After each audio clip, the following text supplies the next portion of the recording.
Ja, ich bin nun gebeten worden, etwas über mein Zusammensein mit Bruno Gröning zu erzählen. Kommt sehr überraschend für mich. Also nicht mehr Zeit, mich so vorzubereiten, ein komplettes Konzept zu machen. Also ich bitte, dass Sie sich mit damit zufrieden geben, auch wenn es nicht mehr immer ganz so flüssig ist. Fangen wir gleich an. Es begann im Jahre 1947, also noch vor der Währungsreform. Und wir waren beide Flüchtlinge bzw. Vertriebene, lebten unter sehr primitiven Umständen, wie das damals so war, ohne geregeltes Einkommen. Bruno Gröning lebte in einer Kreisstadt in Dillenburg und ich 20 Kilometer entfernt auf einem Bauerndorf. Es gab keine Existenzmöglichkeit, keine Arbeit, also man musste irgendwie sehen, wie man sich durchschlug. In der Kreisstadt, wo er lebte, gab es einen Hilfsdienst für Vertriebene. Dort habe ich ehrenamtlich gearbeitet und neben dem Büro war ein Zigarettenladen. Und ich stehe in diesem Zigarettenladen und sehe, dass ein Mann neben mir steht und mir eine Zigarette anbietet. Es war damals nicht unbedingt üblich, es war alles knapp. Und dieser Mann war Bruno Gröning.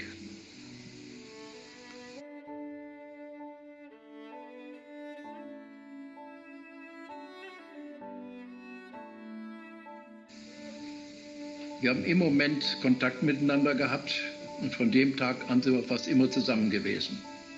Wir haben viele Spaziergänge zusammen gemacht.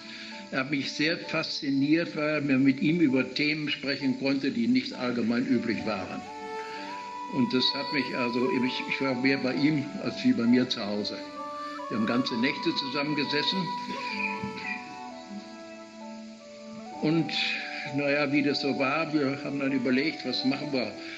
Versuchen wir geschäftlich etwas zu machen. Wir müssen ja irgendwie über die Runden kommen. Und wir wollten dann eine Handelsvertretung aufbauen. Es blieb aber bei dem Versuch. Ich war zwar gelernter Kaufmann, aber es nützte auch nicht sehr viel. Die Möglichkeiten waren damals sehr schwierig.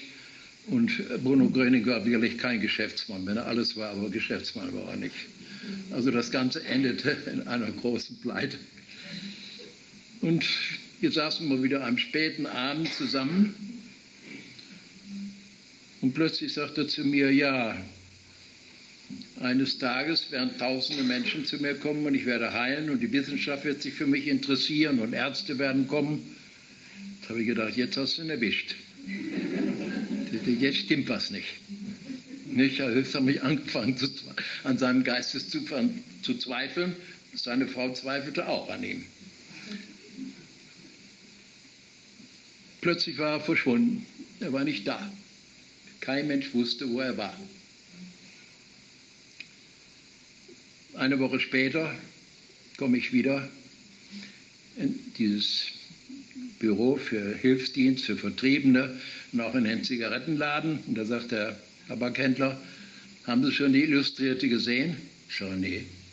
Gucken Sie mal. Es war die Revue, Titelblatt, der Wunderdoktor von Herford mit großem Foto von Bruno Gröning. Ich komme nach Hause, liegt ein Brief von ihm. Vorher muss ich noch Folgendes erwähnen. Als er da erzählte, dass er also dazu populär würde und tausende Menschen bei ihm werden, hat er gesagt, ja, und ich brauche Sie dann dazu. Schön. Da habe ich natürlich gefragt, was verdiene ich dann?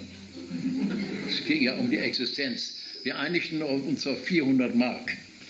Das war damals, da konnte man mit einer Familie so gerade überleben. Ich hatte immerhin eine Frau und 2 Kinder, nicht wahr? Und das war schon eine Überlegung wert. Wie komme ich über die Runden? Na, also 400 Mark, das war zu akzeptieren. Also ich komme dann später also nach Hause und finde einen Brief von ihm. Ich soll nach Herford kommen, er braucht mich. Ich habe mich in den nächsten Zug gesetzt und bin nach Herford gefahren. Kam in das Haus Hülsmann am Wilhelmsplatz. Es war alles voller Menschen vor dem Haus. Damals war der Egon Arthur Schmidt, machte mir die Tür auf und kam mal rein und sagte, ja, Bruno Gröning wartet schon auf Sie. Aber Gröning war gar nicht da. Der war irgendwo im Rheinland, in, glaube ich, Velbert, und heilte dort. Und plötzlich gingen vor dem Haus die Heilungen los. Und hinterm Haus war so ein Hausgarten, ein Hof, ebenfalls, war alles voller Menschen. Am laufenden Band Heilungen. Also ich war restlos erschüttert. Also mir sind, glaube ich, die Tränen gekommen. Es war wirklich unfassbar. Dann erlebte ich noch den jungen Hülsmann, der tatsächlich laufen konnte, wenn er auch nicht normal lief, aber er konnte immerhin laufen, bei einer progressiven Muskeldystrophie, gilt als unheilbar, da besteht keine Hoffnung. Patienten werden auch nicht alt, also zuletzt an einer Atemlähmung sterben. Und er lief und ich wusste ja vorher, das wurde mir gesagt, dass er ja bettlägerig bzw. im Stuhl war und überhaupt nicht gehen konnte. Na, es dauerte nicht lange und Bruno Gröning kommt zurück, kommt auf mich zu, sagt, na, was habe ich gesagt? Ja, was soll ich dazu sagen? Da gab es nicht viel zu sagen mehr. Ne? Ja.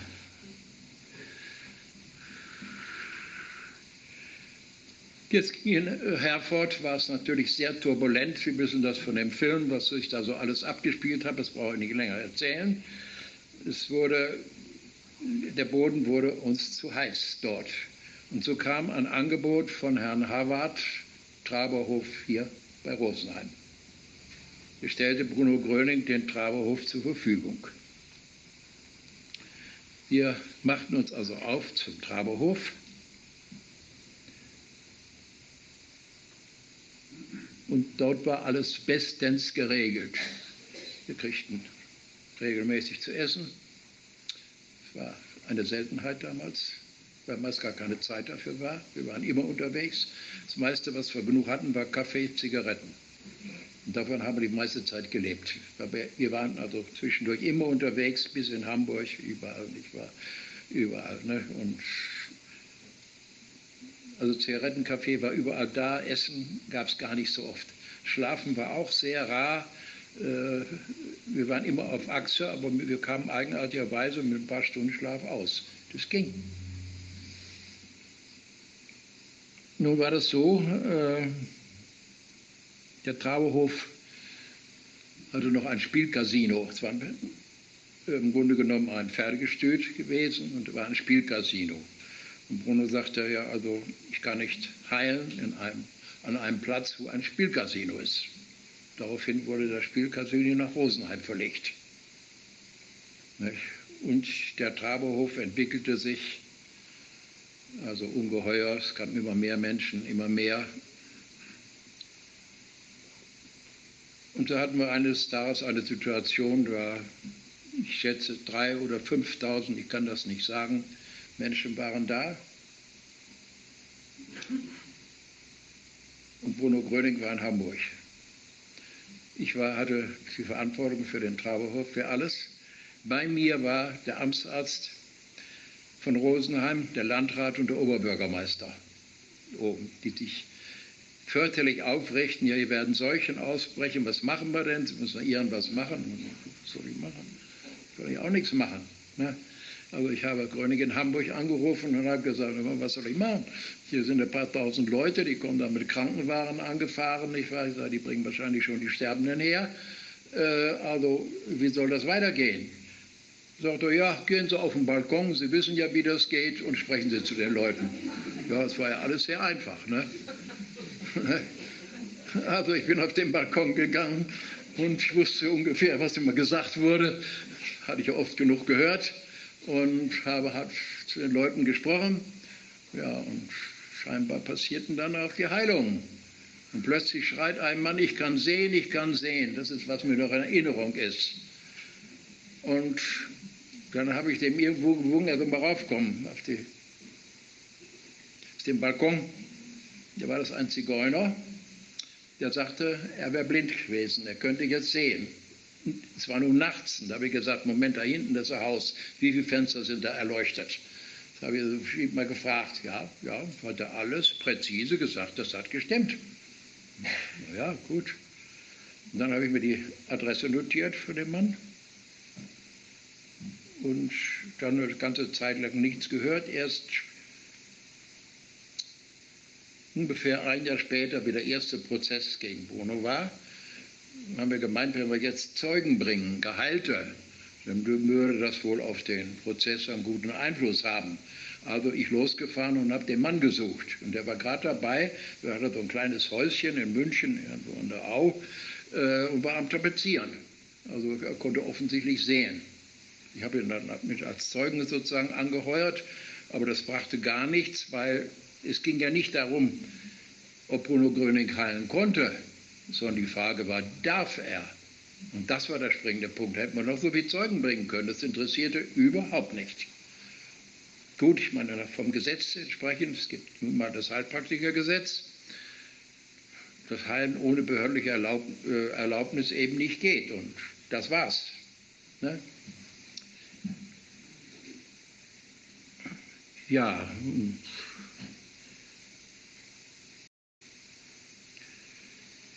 Der Traberhof entwickelte sich also so, dass wir also überhaupt nicht mehr zur Ruhe kamen. Immer nur Menschen da. Unten war ein Gasthof im Traberhof. Und jetzt hieß es ja, also Bruno war allein unterwegs gewesen und rief dann an, er kommt. Und jetzt haben wir gesagt, jetzt muss er irgendwann mal Ruhe haben.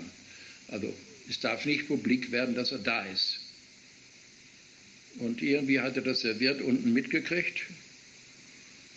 Und schon ging das Telefon, er hat überall telefoniert und mit Mal waren jede Menge Menschen da. Ich war darüber ziemlich wütend und habe Folgendes gemacht.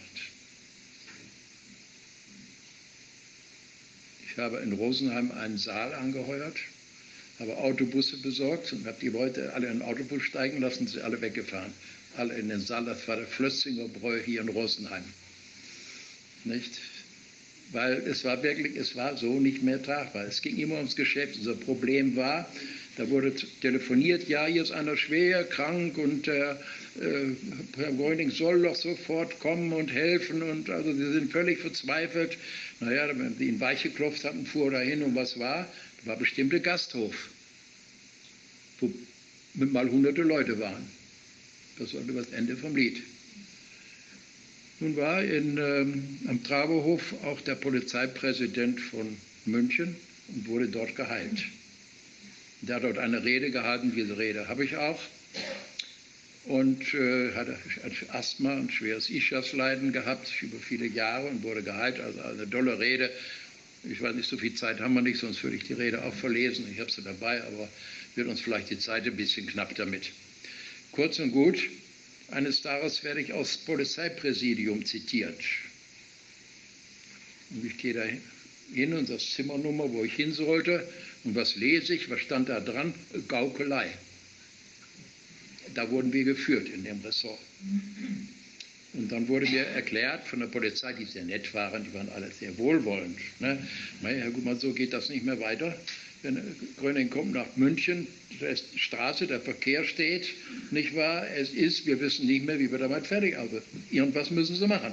So geht es nicht weiter. Naja, ich wusste auch nicht, was wir machen sollten eigentlich. Ne? Er ist dann immer sehr viel einfach weggefahren und hat woanders gehalten, in Hamburg und so.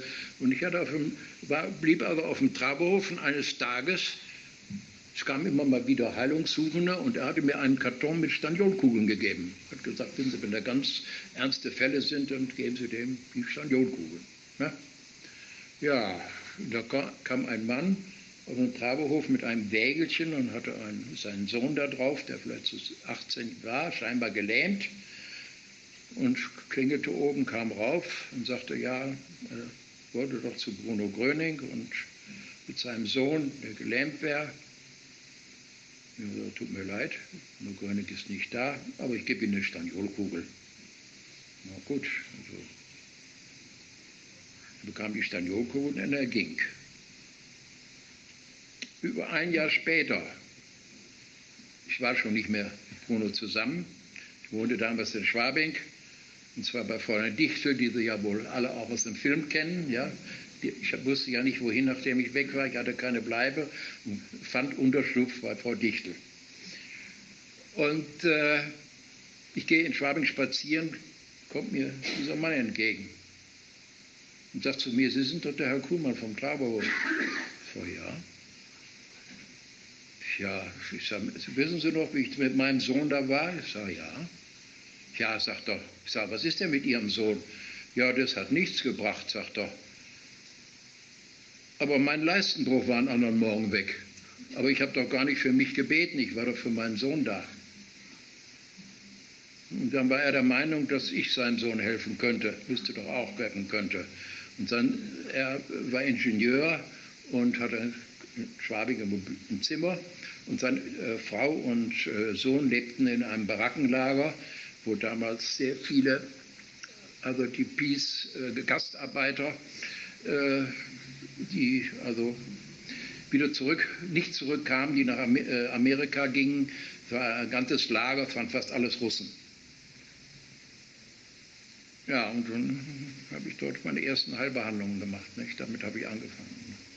Bei denen funktioniert großartig. Also die sind ganz anders prädestiniert für das, also als was man bei uns erlebt, nicht wahr? Das ging bei denen, das war wie geschmiert. Ne? Ja, also das war insofern sehr schön, dass ich da immer genug zu essen kriegte, wenn ich da war. Das war immer wichtig und dann wurde ich zu einem russischen Osterfest eingeladen. Das war lebensgefährlich, insofern Magenerweiterung, Magendurchbruch war vorprogrammiert. Nicht? Und jedes Mal, wenn ein neuer Gast kam, musste man wieder mit dem zusammen essen. Hört also nicht auf. Und das waren so große Kuchen, also es war unglaublich schön. Ja, jetzt zurück. Also bei der Traberhof.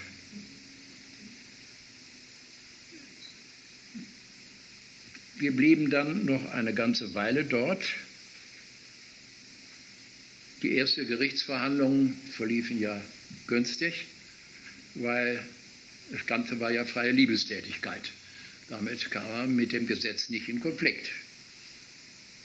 Also im ersten Prozess ging das noch, beim zweiten nicht mehr.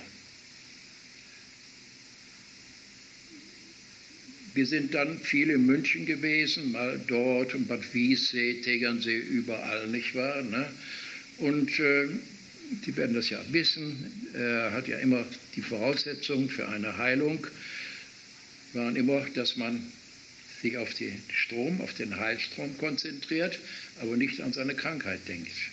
Man blockiert damit praktisch die Energie. Denn wir können nicht die heile Energie selber steuern. Die heile Energie ist schlauer, die weiß, wo sie hin muss. Nicht wahr? Und das hat er immer gesagt und hat er vergleichen wir mit dem Radioapparat. Er hat gesagt, wenn Sie einen bestimmten Sender empfangen wollen, müssen Sie den Sender auch einstellen. Also den Heilstrom. Und dann passierte Folgendes. Wir waren auch in irgendeinem Privathaus und da war eine ganze Gruppe Leute zusammen und gehen zwei Damen, gehen gerade weg, sagt die eine Dame zur anderen, also das verstehe ich nicht. Der hat zu mir gesagt, Sie sitzen auf Ihrer Krankheit, Ihnen kann ich nicht helfen. Aber ich habe doch keine Hämorrhoiden.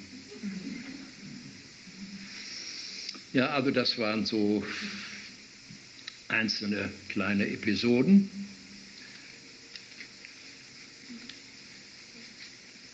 Nach dem Traberhof waren wir da bei einem Heilpraktiker, Enderlin in München.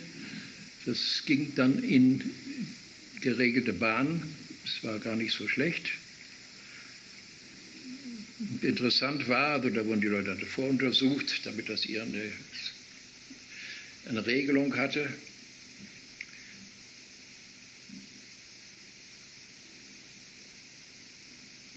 Und eines Tages kam ein buddhistischer Priester mit ungefähr 30 Kalmücken, also aus der Kalmückensteppe irgendwo, der Mongolei aus der Ecke. Da ist keiner ungeheilt weggegangen. Ja,